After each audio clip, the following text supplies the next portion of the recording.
কারণ আমি যেহেতু গুলিবিদ্ধ হয়েছিলাম আপনার 19 তারিখে প্রেস ক্লাবের সামনে, আমাদের মিছিলে গুলি করা হয়েছিল এবং এরপর তো আমি অ্যারেস্ট হয়ে রিমান্ডে ছিলাম। ফলে আমাকে কিন্তু একটা মামলায় সাক্ষ্য করা হয়েছে এখানে। তো এখানে যে জিনিসটা একটু আমি ক্লিয়ার করি, ডাক্তার জাহেদ বলেছেন যদিও, সেখানে হচ্ছে যে আপনার আন্তর্জাতিক অপরাধ ট্রাইব্যুনাল এইটার আইনটাই একটা আলাদাভাবে করা। আপনার তো মনে আছে যে একটা পত্রিকার লেখা বা একটা বইয়ের মানে ঘটনাকেও সাক্ষী হিসেবে এখানে গ্রহণ করার বিধান রাখা হয়েছে, যেটা আগে করা হয়েছিল। কিন্তু এই মামলায় আমরা দেখেছি এই ধরনের কোন ধরনের ফলস সাক্ষী বা কোন ধরনের এভিডেন্স যেটা মানে একদম ক্লিয়ার না, এই ধরনের কিছু নেওয়া হয় নাই। সো এখানে আরেকটা জিনিস যেটা ডাক্তার জাহেদ বলছিলেন যে সময় নিতে পারতো, দেখেন আমরা যখন সাধারণ কোর্ট হয়, হ্যাঁ, সাধারণ কোর্টে কিন্তু অনেকগুলো মামলা থাকে। হয়তো দেখা যাচ্ছে একটা মামলা 3 বছর ধরে চলছে, কারণ তার ডেট পড়ে একই দিনে, অনেকগুলো মামলা থাকে। এখানে কিন্তু যারা প্রসিকিউটর, এখানে যারা মানে জাজ এবং এখানে যারা ইনভলভ, এরা কিন্তু পার্টিকুলারলি এই মামলার জন্য স্পেশালি ইনভলভ, এবং তাকে এইটার জন্য ইনভলভ করা হয়েছে। এটা একটা ট্রাইব্যুনাল, এটার এখানে যারা বলছেন যেটা দ্রুত, এটা ট্রাইব্যুনাল করাই হয় দ্রুত করার জন্য, ট্রাইব্যুনাল করাই হয় যাতে প্রপার জাজমেন্টটা করা যায়, একদম টু দা পয়েন্ট এটা সবকিছু করা যায়। এখন এখানে যেহেতু আপনার আসামি পক্ষ অনুপস্থিত, যেটা আরো জাহেদকে আমি আরেকটু সংশোধন করে দিই ডাক্তার জাহেদকে, সেটা হচ্ছে ইন অ্যাবসেন্সিয়া বিচার কিন্তু এই ট্রাইব্যুনালই হয়েছে। আপনার মনে থাকার কথা চৌধুরী মাইনুদ্দিন। না না না, আমি আন্তর্জাতিক না হাসিনা স্ট্যান্ডার্ড মেলাবো কেন? আমি বলছি আন্তর্জাতিক যে স্ট্যান্ডার্ড সেটার কথা। না, আন্তর্জাতিক একটা লোক যদি পালায় থাকে এবং পালায় থাকাটা তাকে পাওয়া যাচ্ছে না, বিষয়টা তেমন না। সে তো আপনার মানে ভিজিবল আছে, ভিজিবল হয়ে সে কোর্টে সারেন্ডার করছে না। আপনি এই জন্য কি তার না আমি তাহলে বলি, আমি আপনাকে একটা উদাহরণ দিই তাহলে। বেনিয়ামিন নেতানিয়াহু কোথায় আছে আইসিসি কি জানে না? আছে তো, ওর বিরুদ্ধে তো চার্জ, কনভিন্সিং চার্জ হয়েছে, ওর ট্রায়াল তো শুরু হয় নাই, কারণ নেতানিয়াহুকে আইসিসি তে পাওয়া যায় না। আপনি আপনি আপনি যেগুলো দিচ্ছেন সেটা হচ্ছে ইন্টারন্যাশনাল ক্রাইম ট্রাইব্যুনালের আইসিসির জায়গাটা। না মঞ্জু ভাই, এক মিনিট আমি একটু ক্লিয়ার করে নিই, তাহলে দর্শকরা বুঝতে সমস্যা হবে না। আমি এই কথাই বলছি। আমি কিন্তু আপনাকে তখন বলি না, আপনি একটু ওয়েট করেন, আমি একটু বলা শেষ করি, ঠিক আছে? না না, আপনি আমাকে মিসকোট করছেন মঞ্জু ভাই, আপনি আমাকে মিসকোট করছেন। না মিসকোট করছি না তো, আমি উদাহরণ দিচ্ছি, না না মিসকোট করছেন মঞ্জু ভাই। আমি আবারও বলি, এই ট্রাইব্যুনালে হয়েছে কি হয় না সে আলাপ করি নাই। আমি বলছি ইন্টারন্যাশনাল স্ট্যান্ডার্ড হচ্ছে crime against humanity in absentia বিচার হয় না, আমরা করছি, তাই তুলবে এটা বলছি। আমি যদি এখন আপনাকে প্রশ্ন করি যে আপনাকে এখন প্রশ্ন করি, চৌধুরী মইনুদ্দিনকে যখন ইন অ্যাবসেন্সিয়া ফাঁসি দেওয়া হয়েছে তখন কি আপনি এটা তুলছিলেন প্রশ্ন? এটা না, আমরা কোর্টের বিরুদ্ধে, ওইটা পুরো কোর্টের বিরুদ্ধে কি বলেন? ইন অ্যাবসেন্সিয়া না মঞ্জু ভাই, যারা প্রেজেন্টে, যাদের প্রেজেন্সে বিচার হয়েছে আমরা সেটাই নাকচ করছি, সেই বিচারই নাকচ করছি আমরা। জাহেদ, আপনাকে আমি বলি, আপনার এই যে আপনার একটা প্রবলেম হচ্ছে, আপনি শুনতেই পারেন না, ছেনছেনিয়ে ওঠেন। আপনি একটু শুনেন আগে। আমি যেটা বলতে চাচ্ছি, আপনি পরেও তো বলতে পারতেন যে আমি আপনাকে মিসকোট করেছি, এটা সমস্যা নেই, আপনার অস্থির হওয়ার দরকার নেই, সময় আছে। প্রথম কথা হচ্ছে যে এই ইন অ্যাবসেন্সিয়া বিচার এটা পৃথিবীতে রুলস আকারে আছে। হ্যাঁ, আপনি যেহেতু এখানে এত বড় একটা গণহত্যা হয়েছে, একজন এখানে রাজসাক্ষী উপস্থিত আছেন, এখানে শত শত মানুষের লাশ পড়েছে, মানুষরা ক্ষতিগ্রস্ত, এবং এটা নিয়ে অলরেডি রাষ্ট্রটা একটা, এখনো আমরা সেটেলমেন্টে যেতে পারি নাই। এবং এটার একটা গুরুত্বপূর্ণ জায়গা হচ্ছে যে আপনাকে বিচারের দাবিটা নিয়ে রীতিমতো রাজপথে পরিবারগুলোর মধ্যে একটা আর্তনাদ চলছে। সুতরাং আপনি টেকনিক্যালি আইসিসির কথা তুলে এখানে যখন রায়টাকে, এখানে তো রায়টাকে প্রশ্ন করা হচ্ছে, প্রশ্নবিদ্ধ করার আলোচনাতে আপনি এটা তুলেছেন। সুতরাং আমার কাছে মনে হচ্ছে যে এটা একটা কৌশলগতভাবে এই শহীদ পরিবার, এই আহতদের আর্তনাদকে কিছুটা আঘাত করার জন্য এটা একটা সুকৌশলী অবস্থান, সেজন্য আমি এটা প্রতিবাদ করছি।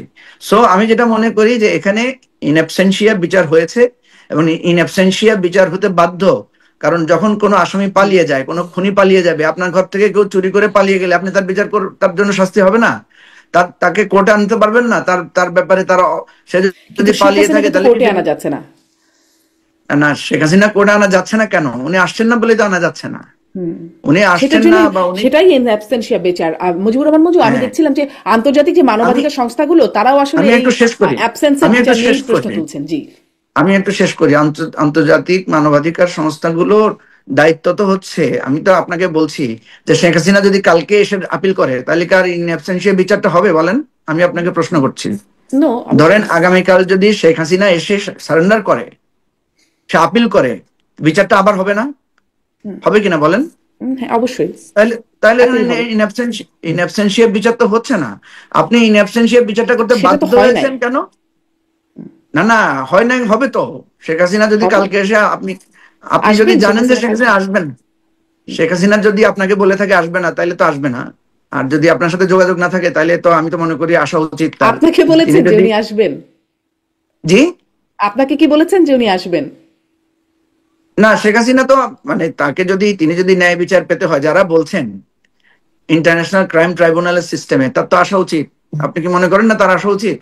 নিশ্চয়ই, নিশ্চয়ই বিচার প্রক্রিয়া ফেস করা উচিত। নিশ্চয়ই ডাক্তার জাহিদও মনে করেন যে শেখ হাসিনার আসা উচিত, এবং তার অ্যাবসেন্স, তার প্রেজেন্সেই আমরা বিচারটা দেখতে চাই, এবং তার প্রেজেন্সেই তার কি আর্গুমেন্ট আছে সেটা শুনতে চাই। আমার নিজেরও শোনার ইচ্ছা আছে যে শেখ হাসিনা কেমন করে তার হৃদয়ে কাঁপলো না, সে হেলিকপ্টার থেকে গুলি করার কথা বললো, লেথাল ওয়েপন ইউজ করার কথা বললো, লাশ পোড়ানোর কথা বললো। এই জিনিসটা তার মুখ থেকে আমিও শুনতে চাই। শুধুমাত্র সিটি ব্যাংকে অ্যাকাউন্ট থাকলেই করতে পারবেন গুগল পে, তাই অ্যাকাউন্ট খুলুন আজই। কিন্তু সেই শোনার যে ইচ্ছাটা আছে, আমাদের যে শোনার যে ইচ্ছাটা আছে যে আসলে কেমন করে হলো বা তার ডিফেন্সে তিনি কি বলতে চান, সেটিকেও তো খুব শক্ত করে সেই ইচ্ছাটার জন্য তো আদালতের প্রক্রিয়াটা কি হলো। কারণ জেরাই খান পান্না তিনি লড়তে চেয়েছিলেন শেখ হাসিনার মামলায়, যিনি আসলে শেখ হাসিনার পক্ষে কথা বললে পরিচিত মুখ, তাকে তো দেওয়া হলো না দাঁড়ানো। নাম না জানা, মুখ না চেনা এমন একজন ব্যক্তি দাঁড়ালেন ডিফেন্স। ওনার পক্ষে ওনার জেরাই খান পান্না তো, এটা আপনি তো জানেন, জেরাই খান পান্না কিন্তু হতে চেয়েছিলেন, এই ট্রাইব্যুনালের চিফ হতে চেয়েছিলেন। এখন এগুলো তো ধরেন ভেতরের কথা না জেনে বাইরের একটা জিনিস দেখলেই তো আর হবে না। জেরাই খান পান্নাকে যখন ট্রাইব্যুনালের চিফ প্রসিকিউটর করা হয় নাই, তখন উনি নানা ধরনের সিন ক্রিয়েট করেছেন। এবং জেরাই খান পান্না, আপনি জানেন যে এটার উপর ক্ষুব্ধ হয়ে উনি নানা ধরনের পরিস্থিতি তৈরি করেছেন, সেটা আলাদা ইস্যু। আমি আপনাকে যেটা বলতে চাচ্ছি, কিন্তু আমরা যেটা জেনেছি এটা হয়তো ভেতরের খবর, বাইরের খবর হচ্ছে তিনি শেখ হাসিনার আইনজীবী হতে চেয়েছিলেন, এটাই প্রকাশ্য তিনি আনুষ্ঠানিকভাবে। ভাই, উনি যখন ডেট শেষ হয়ে গেছে তখন উনি বলেছেন, এটা আপনার জানা থাকার কথা। এটা হঠাৎ করে উনি বলেছেন। পরিবর্তন যে কোনো সময় কিন্তু হওয়া সম্ভব, এটি এমন কোনো বিষয় না যেটি একদম পরিবর্তন অযোগ্য। আইনজীবী একজন হলে যে কোনো পর্যায়ে আমরা ফাইনাল হওয়ার আগেও আইনজীবী পরিবর্তন হয়। আপনাকে মনে রাখতে হবে আইনের বিষয়টা আইনের দৃষ্টিতে চলবে। এখন ধরেন উনি শেখ হাসিনা পলাতক, একজন পলাতকের পক্ষে কেউ আইনজীবী হতে পারে কিনা আমি জানি না। স্টেট যাকে দিতে পারে সেটা আলাদা জিনিস, কিন্তু একজন পলাতক আসামির পক্ষে, খুনির পক্ষে কেউ এসে দাঁড়িয়ে আইনজীবী দাবি করতে পারে কিনা এটা আমি জানি না। এটা নিয়মটা জানতে হবে। কথা বুঝছেন? মুজিবুর রহমান মঞ্জু, আপনাকে ধন্যবাদ। আপনাকে ধন্যবাদ। ওই যে আপনি বলছিলেন যে শোনার যে ইচ্ছা, শেখ হাসিনা কি বলেন, সেই ইচ্ছাটা হয়তো মিটিগেট হতো খানিকটা যদি জেরাই খান পান্না দাঁড়াতেন, তাহলে হয়তো ডেভিড বার্ডম্যান এটা হতো না। এটা হতো না। আমি আপনাকে বলি, প্রথম কথা হচ্ছে আপনি যেটা বলেছেন যে প্রতিহিংসামূলক বিচার কিনা, ঠিক আছে, এটা আমি ডাক্তার জাহিদের কথার সাথে আমি বলি যে বিএনপি বা জামাত ক্ষমতায় থেকে যদি বিচার হতো তাহলে এটা প্রতিহিংসার বিচার বলতে পারতেন আপনি। এমন একটা সময় বিচার হচ্ছে যে বিচারটা কম্পারেটিভলি প্রতিহিংসা কম। আগামীতে দেখেন, আগামীতে যারা স্বরাষ্ট্রমন্ত্রী হবেন, আইনমন্ত্রী হবেন, সেটা হবে কাদের থেকে? এই বিএনপি, জামাত, এনসিপি, এদের থেকেই হবে। এবং এরা সবাই অনেক অনেক বেশি মানে ক্ষতিগ্রস্ত জায়গা থেকে। ফলে তখন কিন্তু প্রতিহিংসা, প্রচন্ড ক্ষতিগ্রস্ত ছিলেন জনাব মুজিবুর রহমান মঞ্জু। সেটা অত প্রচন্ড না, ঠিক আছে, ওটা অত প্রচন্ড ক্ষতিগ্রস্ত না। ধরেন আপনি যদি দেখেন এখন যিনি স্বরাষ্ট্র উপদেষ্টা আছেন, উনি অত প্রচন্ড ক্ষতিগ্রস্ত না যতটুকু ক্ষতিগ্রস্ত আপনার ধরেন ওই যে বাবর সাহেব, ঠিক আছে। আপনি যদি দেখেন যে এখন আসিফ নজরুল সাহেব যতটুকু ক্ষতিগ্রস্ত, তার চাইতে অনেক বেশি ক্ষতিগ্রস্ত আপনি দেখবেন যে ব্যারিস্টার আরমান বা এই টাইপের যারা আছে। সুতরাং আগামী দিনে এই টাইপের লোকেরা যখন ক্ষমতায় আসবে তখন দেখবেন যে তখন মনে হবে, তাহলে কেন সেই বিশ্বাসটা চিফ প্রসিকিউটর সাহেবই রাখতে পারলেন না? কেন বললেন যে সামনের দিনে বিচার চলবে কিনা এই জন্য হ্রাস করতে হচ্ছে, যার কারণে এমনকি বিচারটা নিখুঁতভাবে নাও করতে পারেন? এই বক্তব্যটা চিফ প্রসিকিউটরের। আমি আপনার কাছে আবার আসি, আপনার কাছে আমি আবার আসি এই প্রসঙ্গটা। শুনেন, ট্রাইব্যুনাল করাই হয় দ্রুত বিচারের জন্য। ট্রাইব্যুনালের পদ্ধতি হচ্ছে যে যাতে ডকুমেন্টস গুলো হারিয়ে না যায়। আপনি তো জানেন যেখানে অনেক ডকুমেন্টস লুকিয়ে ফেলা হয়েছে, করা যাচ্ছে না, তা সত্ত্বেও দ্রুত করতে হচ্ছে, কারণ আগামী সরকার এসে সেটা চালায় কিনা। আমি জাস্ট তাকে কোট করছি, আপনি বললে আমি একদম লাইন বাই লাইন কোট করবো। আমি ডাক্তার জাহির আপনার কাছ থেকে আপনি কিছু বলতে চাচ্ছিলেন, যোগ করতে চাচ্ছিলেন জনাব মুজিবুর রহমান মঞ্জুর প্রশ্নটি, সেটি বলেন, তারপর আমি প্রশ্নটি করবো। হ্যাঁ, আমি আমার কথা মিসকট করা হচ্ছে, আমি একটু বলি। মানে উনি একদম বললেন যে আমি রীতিমতো মানে যারা আছে তাদের দুঃখে আছে, কষ্টে আছে, তাদের সেই ক্ষোভ দুঃখকে সম্মান জানিয়ে বলছি, এবং মঞ্জু ভাই মনে করছেন যে এটা একটা পরিকল্পিত ভাবে আমি এগুলো করছি। দেখুন, আমি এটা নিয়ে প্রচুর কথা বলেছি, চ্যানেলে চ্যানেলে কলাম লিখেছি প্রথম আলোতে, যে কেউ চেক করতে পারে এই বিচার নিয়ে আমার অবস্থান কি। সমস্যাটা হচ্ছে এই জায়গায় যে আমরা যখন বলছি যে এটাকে অহেতুক আমি কেন প্রশ্ন তৈরি করছি। ধরুন, মানবতা বিরোধী অপরাধের জন্য সর্বোচ্চ জায়গা হচ্ছে ইন্টারন্যাশনাল ক্রিমিনাল কোর্ট। এখন মানে ওনারা একটু আইন টাইন কম বোঝে নিশ্চয়ই, সেজন্য ওনারা ইন অ্যাবসেন্সিয়া বিচার পছন্দ করেন না। না পেলে আমি কেমনে বিচার করবো, তো আমি ইন অ্যাবসেন্সিয়া বিচার করে ফেলি। খুবই কমন কাণ্ড জ্ঞানের ব্যাপার, এবং আইসিসির ওই কাণ্ড জ্ঞানটা নাই যে তারা না আসলে আমি বিচার করব না। তাই তো ব্যাপারটা দাঁড়ালো, সারা পৃথিবী মিলে এরকম একটা কোর্ট করেছে যাদের এইটুকু কাণ্ড জ্ঞান নাই, যে যাদেরকে আইসিসিতে আনা হয় সব বিরাট বিরাট ক্রিমিনাল, না আনতে পারলে আমি বিচার করব না। তাদের তো কাণ্ড জ্ঞান থাকা উচিত ছিল যে না, যাকে আমি পারবো না তাকে তার ইন অ্যাবসেন্সিয়া বিচার করে ফেলবো। তো আমরা এটাকে আবার যুক্তি হিসাবে দেখাচ্ছি, কারণ কি ক্রাইম এগেইনস্ট হিউম্যানিটি, চোরের কথা বললেন মঞ্জু ভাই, চুরি টুরি না, 100 খুন 1000 খুনও কেউ কন্ট্রাক্ট কিলার করা, আর ক্রাইম এগেইনস্ট হিউম্যানিটি বিশেষ ধরনের অপরাধ। এই অপরাধটার বিচার নিয়ে কথা। আচ্ছা, ইন অ্যাবসেন্সিয়া বিচার আমরা করলাম, আমরা সিদ্ধান্ত নিলাম, ঠিক আছে। তো এরপর কি করার কথা ছিল? যেহেতু শেখ হাসিনা প্রেজেন্ট না, তিনি তার লয়ার দিতে পারেন নাই, তখন উচিত ছিল আমরা এমন লয়ার দেয়া যিনি সিরিয়াসলি ফাইট করবেন, যিনি এফিশিয়েন্ট। কারণ ওই তো ইন্টারন্যাশনাল স্ট্যান্ডার্ড যেহেতু আমরা একটা মানি নাই, সেটার জন্য আমাদের আরো বেশি কেয়ারফুল থাকা উচিত ছিল। আমরা ফাজলামো করেছি গিয়ে। আপনি এখন বাধা দিচ্ছেন, আপনি এখন বাধা দিচ্ছেন না। এই যে আমি যে এখন বাধা দিচ্ছি না, এটা আপনাকে জানাই দিচ্ছি, আমি পরে কথা বলবো। আচ্ছা, ঠিক আছে, ঠিক আছে, ওকে ওকে। তো উনি করলেন এটা, কথা দরকার ছিল আমাদের খুবই সিরিয়াস ধরনের কোন একজনকে দেয়। আচ্ছা, 2 নম্বর কথা, যেটা এখানে পান্নার কথা আসলো, সরকার যাকে দেবেন তার ব্যাপার। সরকার যেটা এখানে পান্নাকে দেন নাই কেন?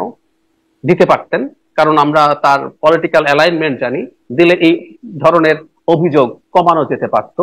সরকার জানিয়েছে টাইম শেষ হয়ে গেছে, যিনি আছেন তাকে না, তার সাথেই আরেকজনকে দেয়া যেতে পারতো, সিরিয়াসলি দেয়া যেতে পারতো।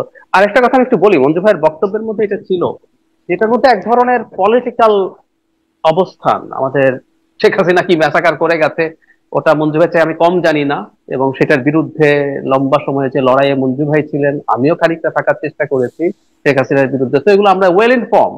একটা বিচার যখন এই সংক্ষুব্ধ মানুষের কথা মাথায় রেখে একটা বিচার করে শেষ করে ফেলতে হবে, এই সেন্স অফ আর্জেন্সি তৈরি হয়, সেটা খারাপ। আমি বারবার এই কথাটা বলার চেষ্টা করছি, এই তাড়াহুড়ার কোনো প্রয়োজন ছিল না। আচ্ছা, কিছু বিচার তো তারপর শেষ পর্যন্ত পরে যাবে, তো কি হবে একটু খেয়াল করি। প্রতিহিংসার রায় বিএনপি জামাত দিতে পারে বলে মঞ্জু ভাই বলছেন, তো এখন তো মৃত্যুদণ্ডই দিয়ে দিল, এর চেয়ে বেশি কি রায় হইতো পরে? শুধুমাত্র সিটি ব্যাংকে অ্যাকাউন্ট থাকলেই করতে পারবেন গুগল পে, তাই অ্যাকাউন্ট খুলুন আজই। কি রায় হইতো? ওনাকে 100 বার ফাঁসি দিত একটার জন্য, মৃত্যুদণ্ডই তো দিয়ে দিল। তাহলে কি দাঁড়ালো যে বিএনপি বা জামাত বা আর কেউ আরো বেশি প্রতিহিংসায় আরো খারাপ রায় কি হতে পারতো, আমি আসলে জানি না। এবং এই ট্রাইব্যুনালের আরো অনেকগুলো মামলা তো নির্বাচনের পরে চলে যাবে, তখন কি হবে তাহলে? এগুলো প্রত্যেকটা আসলে খোঁড়া যুক্তি। আমি আসলে অবাক হচ্ছি এটা দেখে যে মুজিবুর রহমান মঞ্জু এটা বলছেন যে প্রতিহিংসা রায় করলে তারা করতে পারেন, কিন্তু চিফ প্রসিকিউটর সাহেব বলছেন যে তারা হয়তো করবেন কিনা, বিচারটা চালাবেনই কিনা। আমি সেটা বলছি না, আমি মঞ্জু ভাইয়ের কথাই বলছি আবারও, যে মঞ্জু ভাইয়ের কথায় প্রতিহিংসার রায়, ধরলাম কথার কথা, এখন মৃত্যুদণ্ড হয় নাই, শেখ হাসিনাকে আমৃত্যু কারাদণ্ড দেওয়া হয়েছে, বিএনপির লোকজন আসলে, জামাতের লোকজন আসলে তাকে মৃত্যুদণ্ড দিয়ে দিতে পারতো, কিন্তু মৃত্যুদণ্ডই দিয়ে দিলেন। প্রতিহিংসার রায় এর চেয়ে বেশি কি হইতে পারতো? মঞ্জু ভাইয়ের কথা খণ্ডন করার জনাব তাজুল যেটা বলেছেন আপনি সঠিক, যে তারা বিচারই করবে কিনা এই প্রশ্ন। এমনকি শুধু সেটা না, আমার সাথে এনসিপির যখন প্রচুর বিচার নিয়ে চাপ দিচ্ছে, এনসিপি আমার সাথে অনেকে টক করতে বলেছেন যে তারা সন্দিহান পরে বিচার হবে কিনা, তখন আমি তাদেরকে এই প্রশ্ন করেছি, ক্ষমতা যদি বিএনপি আসে, বিএনপি কি আমাদেরকে দিয়ে খুব আদরে ছিল? সবচেয়ে বেশি টর্চার দল, কেন সে বিচার করবে না? তো এইগুলো না আসলে যুক্তি না। আবারও বলি, বিচারের সাথে যখন আপনি এই যুক্তিগুলো আনেন, বিচারের মতো করে চলা উচিত। এখানের মধ্যে কেউ আহত নিহতরা দ্রুত রায় চায় কিনা, পরে বিচার হবে কি হবে না, এগুলোকে যখন যুক্তি হিসাবে আনা হয় প্রবলেম হয়। এজন্য বলছি যে অ্যামনেস্টি ইন্টারন্যাশনাল, অবশ্য আমাদের অনেকের এখন অ্যামনেস্টি ভালো লাগবে না, আমরা একসময় অ্যামনেস্টি আর হিউম্যান রাইটস ওয়াচ নিয়ে প্রচুর কথাবার্তা বলতাম সেখানে ডোবানোর জন্য। অ্যামনেস্টি মৃত্যুদণ্ডের বিষয়টাকে আমি সরিয়ে রাখি, কারণ এটা পৃথিবীর অনেক দেশে আছে, আমি বাংলাদেশে যেহেতু আছে আমি এটাকে নিয়ে ডিবেট গ্রহণ করি না। ইন অ্যাবসেন্সিয়া বিচারের কথা বলেছে এমনেস্টি, ঠিক একই জিনিস লিখেছে যে এখানে ডিফেন্স লয়ার অত্যন্ত দায়সারা ভাবে এটা করেছেন। আমি এটাকেই তুলতে চাইছি। আমি এটুকু বলে শেষ করি মন্ত্রী ভাই, আমার বক্তব্যটা হচ্ছে যেহেতু আমরা ইন্টারন্যাশনাল একটা স্ট্যান্ডার্ড মেনটেন করছি না, আপনি যতই কাণ্ড জ্ঞানের যুক্তি দেন, ইন্টারন্যাশনালি এটা একসেপ্টেড না ক্রাইম এগেইনস্ট হিউম্যানিটির মতো কোনো অপরাধের বিচার ইন অ্যাবসেন্সিয়া হতে পারে। তো আমরা যেহেতু সেটা করছিও, আমাদের উচিত ছিল ডিফেন্স লয়ারের ব্যাপারে খুবই সিরিয়াসলি, খুবই মেটিকুলাসলি স্টেপ নেওয়া, এবং এতে বিচার যদি দীর্ঘায়িত হয় হতো।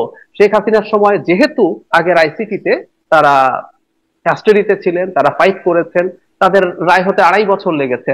আমাদের যদি মানে গ্রস অ্যাভারেজ প্রাথমিক রায় হতে আমাদের 2-2.5 বছর 3 বছর লাগলে কি ক্ষতি হয়ে যেত? হ্যাঁ, যেহেতু তাদের সাক্ষী ছিল না, তারা ফাইট করেনি, কিন্তু ডিফেন্স লয়ার যদি আরেকটু ফাইট করতো, এতে যদি আরেকটু বেশি সময় লাগতো, তাহলে আমরা এই বদনাম গুলো থেকে এখন বাঁচতাম, এটা বলতে চেয়েছি। জি ডাক্তার জাহিদ স্পষ্ট। জনাব মুজিবুর রহমান মঞ্জু, আপনি আবার কিছু মাঝখানে বলার জন্য বলছেন, আমি একটা প্রশ্ন করি, তারপরে আপনি একসাথে মিলেই বলেন। আপনি প্রশ্নটা পরে করেন, নাহলে ভুলে যাব। আচ্ছা, শেষ করেন। প্রথম কথা হচ্ছে ডাক্তার জাহিদ নিজেও অনেকগুলো মিসকোট করেছেন। যাই হোক, প্রথম কথা হচ্ছে যে অবশ্যই ডাক্তার জাহিদের তাড়াহুড়ার দরকার ছিল না। 3-4 বছর হলে ওনার সমস্যা ছিল না, কিন্তু যারা ভাই হারিয়েছেন, বোন হারিয়েছেন, আমাদের গায়ে যাদের গুলির দাগ আছে, আমরা যারা দিনের পর দিন জেলখানায় কাটিয়েছি, আমাদের বিচারটা আমাদের দেখার দরকার ছিল। এটা জাহিদের সাথে আমাদের মিলবে না, এটাই স্বাভাবিক। ঠিক আছে, শেখ হাসিনা যেরকম চান যে তার কোনো দোষ নাই, তাহলে তো 5ই আগস্টের পর দিলে এই বিচারটা মানে সাথে সাথে যদি একটা রায় হতো বা একটা বিচার বলে দেওয়া হতো, কারণ তখন এই বিষয়গুলো জলজ্যান্তই ছিল যে এতগুলো মানুষ চোখের সামনে মারা গেছে, তাহলে তো আরো বেশি আপনাদের মানে সবার ভুক্তভোগী যারা আছে তাদের সবার আরো বেশি মানে সন্তোষ হতো। হতো তো, হয়েছে তো। আপনি যখন শেখ হাসিনাকে গণভবনে ঘেরাও করেছিল, মানুষ কেন ঘেরাও করেছিল? রায় কার্যকর করার জন্য তো ঘেরাও করেছিল। শারমিন, আপনি এটা বুঝবেন না, আপনি যেহেতু ছিলেন না, আপনার গায়ে যেহেতু আঘাত লাগে না, আপনি সেই দুঃখটা বুঝবেন না। আপনি বলেন, জাহিদ কি এখন বলবে যে গণভবন আক্রমণ করা সঠিক হয় নাই, এটা আন্তর্জাতিক স্ট্যান্ডার্ডে হয় নাই? জাহিদ কি সেটা বলছেন কখনো? বলবেন? সেটা তো আসলে আদালতের বাইরে, সেটা তো আদালত। হ্যাঁ, না, আপনারা এই যে নানা ধরনের ঘোরপ্যাচ দিচ্ছেন না আপনারা, এটা আপনারা দিতেই থাকবেন। এটা আপনারা ঘোরপ্যাচ দিবেন। জাহিদ, আমাকে একটু বলতে দেন প্লিজ। বলেন। আমি এই জন্য বলছি, আপনার সাথে আমার কখনো মিলবে না। ও যে বলছে না যে আপনার সাথে কখনো মিলবে না, আপনি পত্রিকায় কলাম লিখেই আপনার দায় সেরেছেন। ঠিক আছে, সুতরাং এটা মনে রাখতে হবে যে ক্ষতি হয়েছে, যে হারিয়েছে, যে সেদিন নেমে আপনার গণভবন ঘেরাও করতে গিয়েছে, তার সাথে শারমিন বা ডাক্তার জাহিদের কখনো মিল হবে না। সুতরাং এটা আপনি যে বলছেন শারমিন যে ওই দিনই করা দরকার ছিল, হ্যাঁ ওই দিন করেছে তো। ওই দিনই তো মানুষ সব জায়গায় ঘেরাও করে ফ্যাসিবাদের প্রত্যেকটা জায়গা আঘাত করেছে মানুষ। আমরা যারা জেলে ছিলাম, বেশিরভাগ লোক আমরা জেলে ছিলাম, কিন্তু সাধারণ মানুষ নেমে এসেছে। কিন্তু আপনাকে বুঝতে হবে, এটা গণ অভ্যুত্থান, এটা গণহত্যার প্রতিবাদে, গণহত্যার রায়ে। আপনার কি মনে নাই এই যে আপনি 25শে মার্চের গণহত্যার বিরুদ্ধে মানুষ যুদ্ধে নেমেছে? আপনাকে এটা বুঝতে হবে। আপনারা সাধারণভাবে বিষয়টাকে দেখছেন, এটা হচ্ছে সংকট। আপনারা আওয়ামী লীগকে একটা সাধারণ পরাজয় হিসেবে দেখছেন। এটা সাধারণ পরাজয় না, এটা হচ্ছে একেবারে একটা জাজ্জল্যমান গণহত্যা, যার কারণে শুনেন, আমাকে বলতে দেন, সেটা হচ্ছে যে এটা হচ্ছে একটা গণ অভ্যুত্থান, এবং এটার ভিত্তিতেই একটা আপনার ট্রাইব্যুনাল হয়েছে, এবং ট্রাইব্যুনালের দায়িত্বই ছিল যে যেহেতু জাজ্জল্যমান প্রমাণগুলো আছে এটা করা। এখন যেটা আসেন, ডাক্তার জাহিদ যেটা বলছেন এন অ্যাবসেন্সিয়া বিচার হবে না, বিশ্বখ্যাত আইনজীবী, তো বিশ্বখ্যাত আইনজীবী আনেন আপনি, এখানে তো রাখাই আছে, প্রভিশনে রাখা আছে, আপনি ইন্টারন্যাশনাল লয়ার আনতে পারবেন। আপনি শেখ হাসিনাকে কালকে হাজির করেন, শেখ হাসিনা, আসাদুজ্জামান কামাল কালকে এসে আত্মসমর্পণ করে পৃথিবীর শ্রেষ্ঠ আইনজীবীদেরকে নিয়ে এসে ডিফেন্স করুক, অসুবিধাটা কোথায়? আমি তো কোনো অসুবিধা দেখছি না এখানে। কোনো অ্যামনেস্টিরও আর কোনো মানে থাকার কথা না। অ্যামনেস্টি প্রয়োজন, নিজেও তারা এখানে আইনজীবী দেখ, সেটার সাথে তো কোনো কথা নাই। কথা হচ্ছে, আমি যে কথাটা বলেছি যে আপনার যে প্রশ্নটা উঠছে যে পরবর্তী সরকার বিচারটা কিভাবে করবে, কারণ এই সরকারের এটা ছিল একটা আপনার বলা যায় যে এটা দায়িত্ব তার, যে এতগুলো গণহত্যার এতগুলো রক্তের মধ্যে দিয়ে সে এসেছে, এটার একটা প্রপার বিচার করবে। আমি তো আপনাকে প্রথমেই বলেছি এটা যেহেতু রাজনৈতিক বিষয়, এখানে বিচার নিয়ে প্রশ্ন থাকবেই। আপনি চুল চেরা নানা ধরনের প্রবলেম তুলবেই, আপনি একজন আইনজীবী হেসেছে এটাও একটা কারণ হিসেবে তুলবেই। যারা এই বিচারকে প্রশ্নবিদ্ধ করতে চাইবে, যারা এই বিচারটা আদতে মন থেকে শেখ হাসিনার ফ্যাসিবাদকে যারা মানে চায় যে সেই আশ্রয় প্রশ্রয় থাকুক, তারা কোনো না কোনো ভাবে এটাকে প্রশ্নবিদ্ধ করবে। আমার কথা হচ্ছে যে এখানে যতগুলো ডকুমেন্টারি এভিডেন্স এসেছে, সেই এভিডেন্সের আলোকে এটা পরিষ্কার যে শেখ হাসিনা এই গণহত্যার নায়িকা এবং তিনি এটা করেছেন।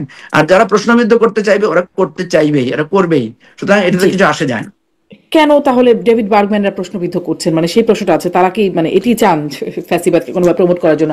আপনি প্রশ্ন করছেন জনাব মুজিবুর রহমান মঞ্জু, আপনি প্রশ্ন করছিলেন যে গণঅভ্যুত্থান কি ছেলে মারা যায় নাই, ডেভিড বার্গম্যানের তো রক্ত পড়ে নাই, ডেভিড বার্গম্যানকে তো আত্মীয় হারায় নাই, ডেভিড